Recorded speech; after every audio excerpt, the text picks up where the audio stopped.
মিষ্টি খাবো না, তাহলে আর একটু পায়েস খা, পায়েসটা খাও আর একটু।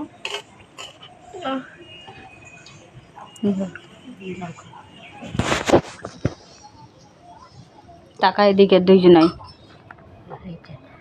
তুমি খাবো না?